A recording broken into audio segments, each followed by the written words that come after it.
உங்க பிளான் பிரகாரம் இந்த கல்யாணம் முடிஞ்சிருந்தா நீங்க போட்ட பட்ஜெட் படி 35 லட்சம் ரூபாய் இந்த கல்யாணத்துக்கு செலவாகி இருக்கும். ஒரே நாள்ல அந்த 35 லட்சமும் காலியாயிருக்கும். இப்போ அந்த 35 லட்சமும் என் கையில. இது என்னோட தங்கச்சிக்கு நான் கொடுக்க போற கல்யாண பரிசு.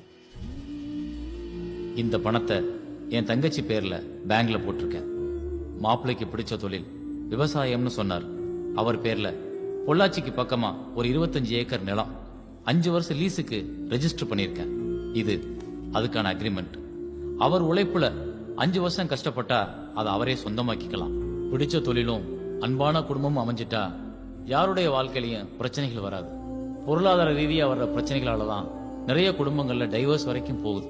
நம்ம கிட்ட இருக்கிற பணத்தை திருமண சடங்கு சம்பிரதாயம்ன்ற பேர்ல ஒரு நாள் விசேஷத்துக்காக எல்லாத்தையும் செலவு செஞ்சுட்டு 6 மாசத்துல குடும்பம் நடத்த பணம் இல்லாம கணவன் மனைவிக்குள்ள பிரச்சனைகள் வருது.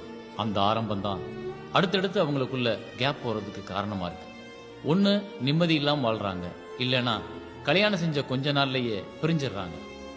இது போல எந்த காரணங்களுக்காகவும் என்னோட தங்கச்சி வாழ்க்கை அப்படியெல்லாம் ஆகிடக்கூடாதுன்ற ஒரு நல்ல எண்ணத்துல தான் நான் எல்லா செலவுகளையும் குறைக்கிறதுக்காக இப்படி நடந்துகிட்டேன். மனைவியோட கனவுகளுக்காக ஓடி ஓடி உழைக்கிறதுலயே கணவனோட வாழ்க்கை போயிருது. கணவனோட பலத்தை உணராம இருக்கிறதுனால மனைவியோட வாழ்க்கை அர்த்தமில்லாம ஆயிருது. கல்யாணம்ங்கிறது 6 மாசம் சந்தோஷமா இருக்கிறது இல்ல, ஆயுள் முழுக்க சந்தோஷமா இருக்கிறது.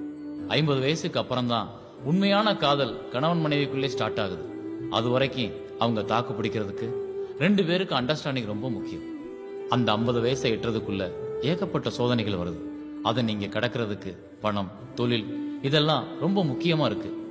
ஊருக்காரங்க முன்னால தன்னோட கௌரவத்தை காட்டணும்னு கடன் வாங்கி எல்லாத்தையும் பண்ணிட்டு பிரச்சனைகள் வரும்போது பணத்துக்காக ஒவ்வொருத்தரும் எப்படி அலையிறாங்கன்றத நான் கண்கூட பார்த்ததுக்கு அப்புறம் தான் இந்த முடிவுக்கே வந்தேன்.